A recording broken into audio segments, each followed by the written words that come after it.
you are protected, and when you take the SAT test or the ACT test, or when you move on up to the GRE, etc., or the LSAT, 504 will give you some protection so that you might be able to have that liquid during the test and things like that. There are some advantages to having 504 protections. There's also an advantage when you go to the college admissions, when you're going to UTA or to UTD. Some people said they were going to register in January, yay.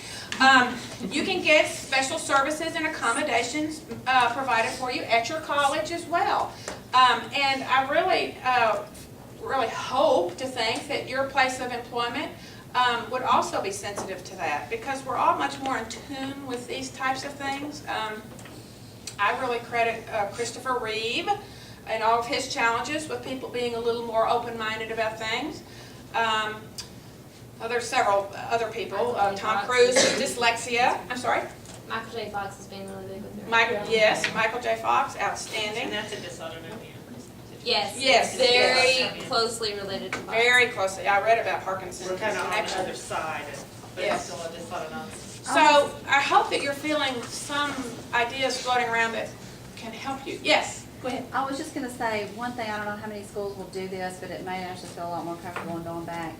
The nurse there at Wiley, Mary Flowers, your sister probably knows, but she was wonderful when we sat down and tried to explain it to her. She gave Ashley a pass, that's an open door nurse's pass, that if she's in any classroom anytime, That's what you it's gonna be need. laminated. All she has to do is flash that and walk out of class. She doesn't have to get a written slip to go to the office. Or She explain doesn't it to have every little She doesn't person. When you have need to go, you need to go. If You they, can't stop. and she'll have that, it's good for the whole year. She can flash it at any time to That's what anybody and all go of straight to the nurse That's without what all- an And explanation. that reminds me another thing about Wiley too, is is it 3-story school?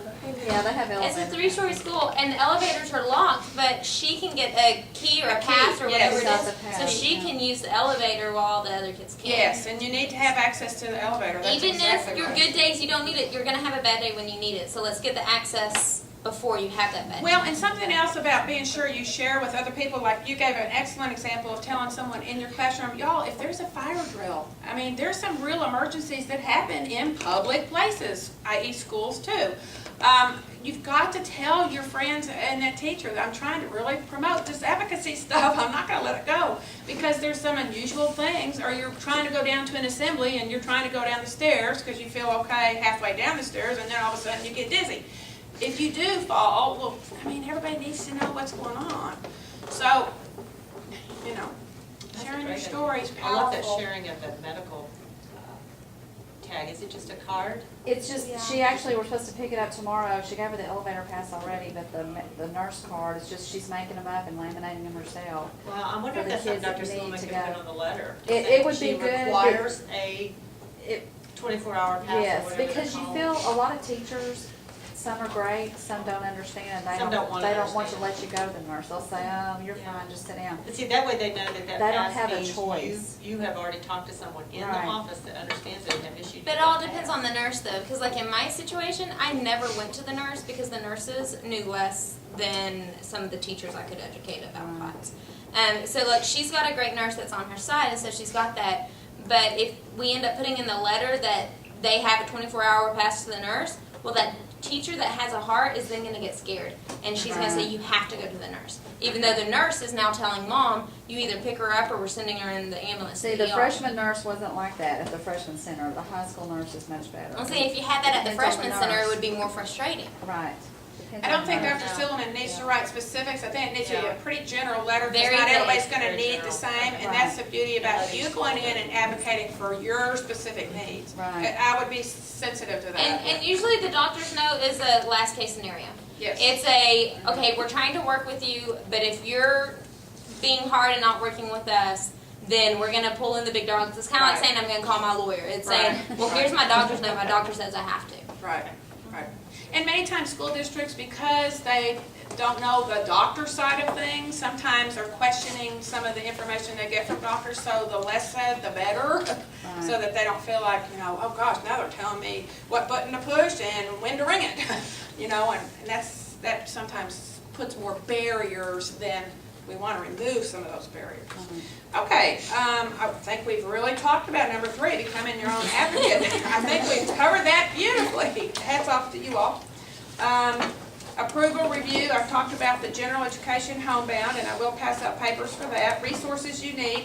Now, I'm not saying that any of you all need Individuals with Disabilities Education Act, which is special education. I'm not saying you need that, but this has some great resources in the back, and it also talks about some things for special ed, that are services that are provided. And I've only made 15, so if like one per family maybe, because I know some of you all are supporting. I've got enough for one per family or friends. You can certainly use this as a resource. I'm not saying anybody's special ed. I always like to share information if I have it, so I'll start this around and you all decide who gets them. This is all I've got right here. Oh, I've got more than I guess 15. I'll start back here if you can start. Oh, Miss Susie. Oh, not that one. That's the master. Here's this. We don't.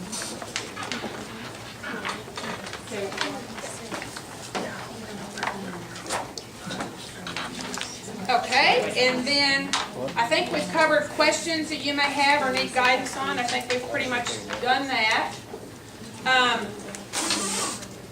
So now let me move into the portion where we're actually going to have the papers for general education homebound. How many people would like that information? Is there anybody that wants a general education homebound information? Okay. Now this is 3 pages and I didn't have time to staple up, so I'm going to have to. Right. You kind of start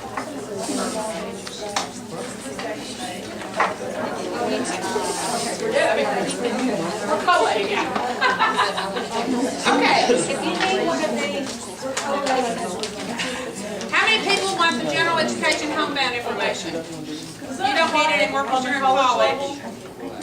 Yeah, does it apply to college? Does that apply? No, well, you know, no, it doesn't apply because there isn't a homebound teacher available for college. But it would, the place you would go is to the special services office. Every campus has one, and you'll have to go online and just Google it and see where it is.